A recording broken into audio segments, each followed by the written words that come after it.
करुणामृताब्धे ज्ञान क्रिया भजन लभ्य अलभ्य अन्य ही।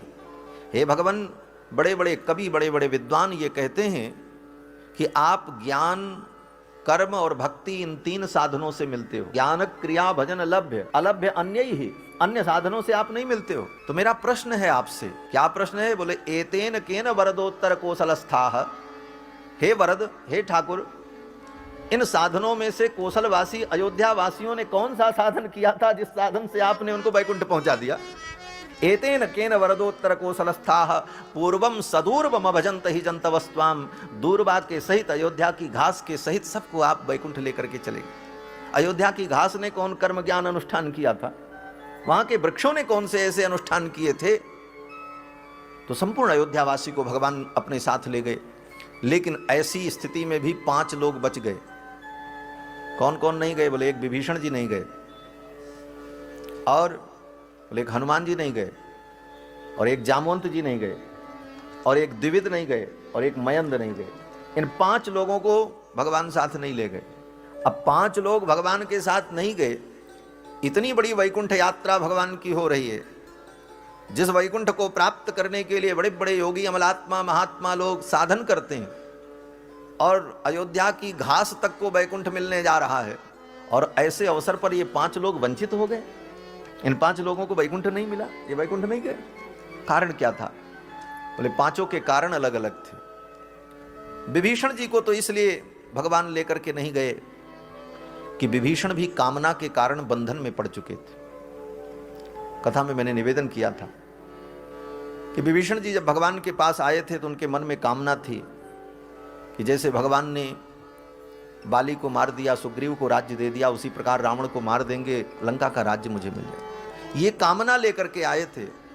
और कछु प्रथम वासना रही, वासना थी। आते ही भगवान ने राज तिलक कर दिया और लंकेश बना दिया। और भगवान ने कहा जाओ, 1 कल्प तक तुम राज्य भोगो, जब तक तुम्हारा मन न भर जाए तब तक राज्य भोगो। करहु कल्प भरी राज तुम, मम सुमिरऊ मन माही, पुनि मम धाम पाइयो जहां संत सब जाएं। फिर तब आप मेरे धाम चले आना। तो 1 कल्प तक विभीषण जी को राज्य करने का वरदान भगवान ने दे दिया। वो भी इसलिए दिया कि विभीषण जी की कामना थी। तो अपनी इस कामना के कारण वो वैकुंठ नहीं जा सके। आज भी लंका के राजा विभीषण हैं, लेकिन वो लंका नहीं जो लंका भारत के नक्शे में नीचे दिखाई पड़ती। वो तो सिंघल द्वीप है, उसका नाम सिंघल द्वीप है। वास्तविक लंका जो यक्षों की नगरी है, जहां पर वर्तमान में असुर लोग निवास करते हैं, वो नगरी दिव्य है। वहां मनुष्य की गति नहीं। वो समुद्र के अंदर 100 योजन की दूरी पर है, और वह मनुष्यों के आंखों से दिखने वाली भी नहीं है, वो दिव्यपुरी।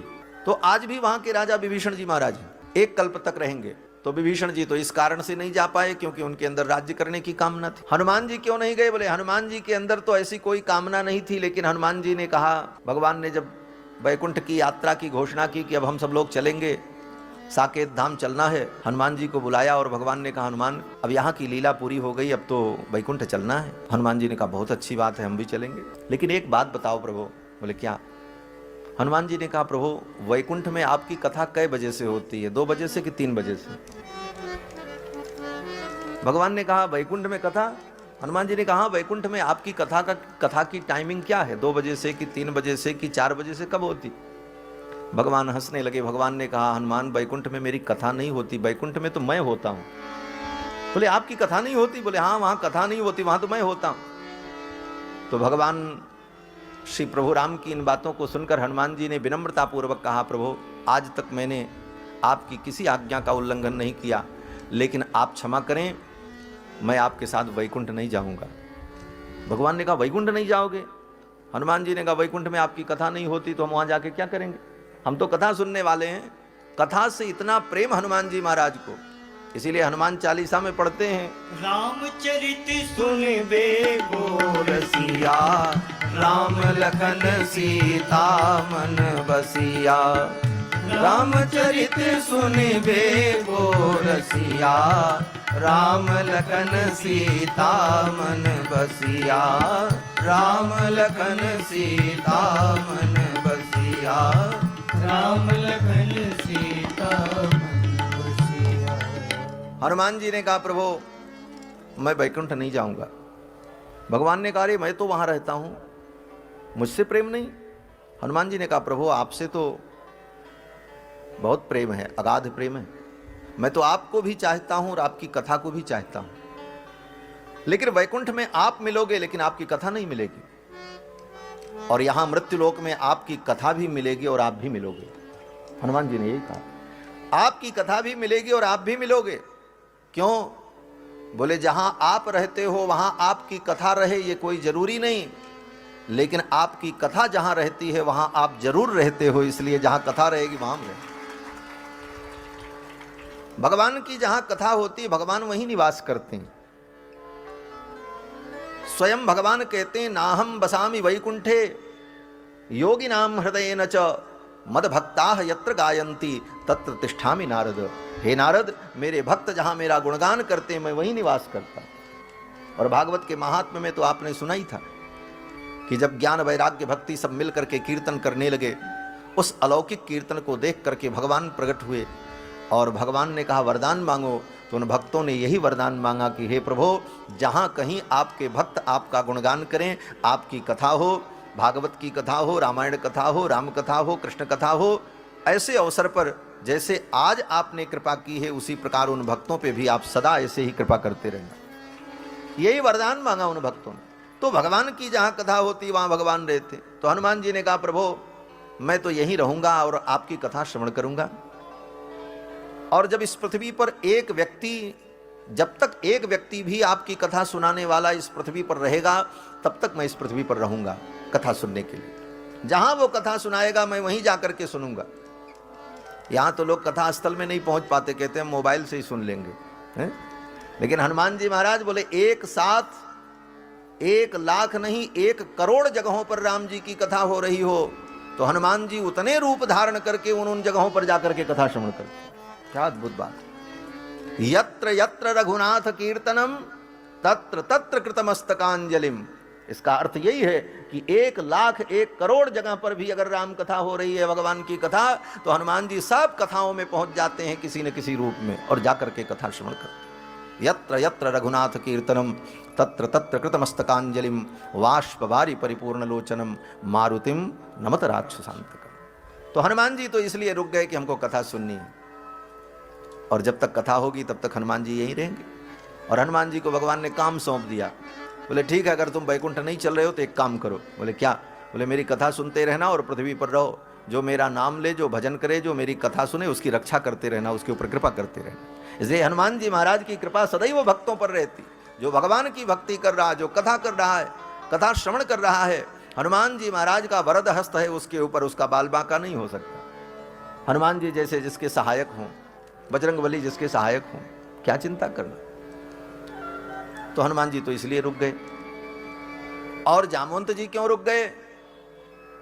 बोले जामवंत जी को इसलिए रुकना पड़ा कि इन्होंने भी एक कामना कर ली। बोले क्या कामना की? बोले जब युद्ध समाप्त हुआ, राम रावण युद्ध, रावण का वध हो गया, सभी बानर बैठे थे, दरबार लगा था, तो भगवान ने उन बानरों से पूछा, भाई तुम बताओ इस युद्ध में तुम्हारा क्या पराक्रम था? सब बानर अपने अपने पराक्रम का वर्णन करने लगे। किसी ने कहा उस राक्षस को तो हमने ऐसे मारा, उसने कहा उसको हमने ऐसे पटक करके मारा। सब अपनी अपनी बातें कह रहे थे। भगवान सुन सुन करके आनंदित हो रहे थे उन बानरों की वार्ता को। क्रम चलता रहा। जब जामवंत जी के पास क्रम पहुंचा तो जामवंत जी से भगवान ने पूछा, जामवंत जी आपने अपना कोई संस्मरण नहीं सुनाया?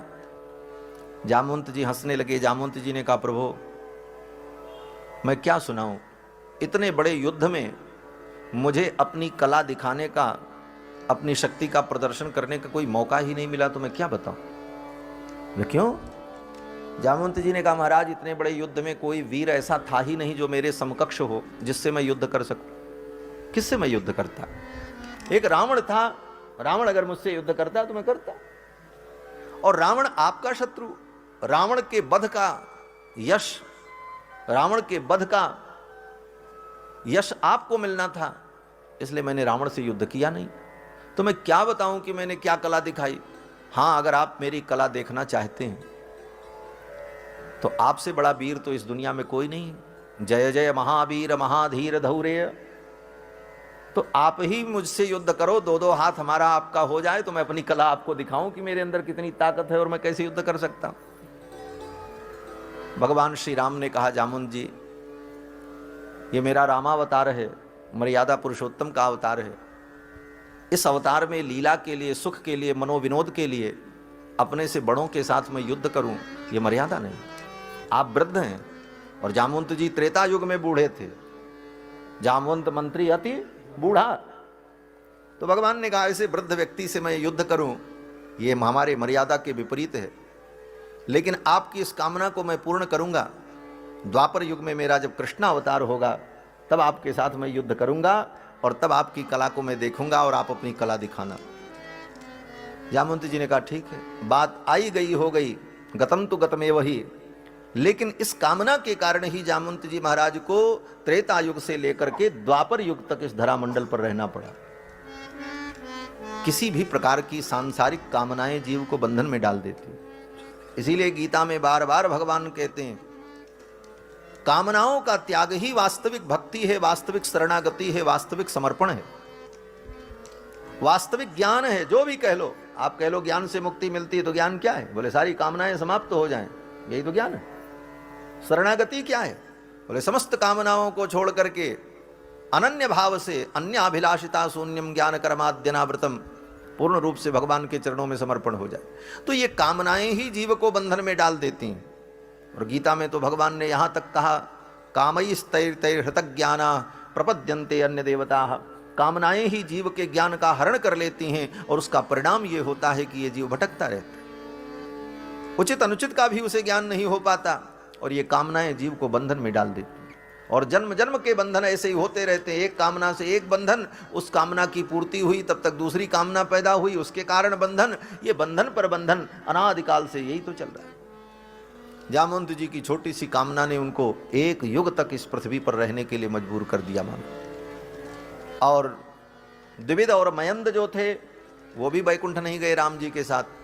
द्विविद भी द्वापर युग तक था, द्वापर में द्विविद को बलराम जी ने मारा है, और मयंद भी द्वापर युग तक थे, उसके बाद भगवत धाम गए।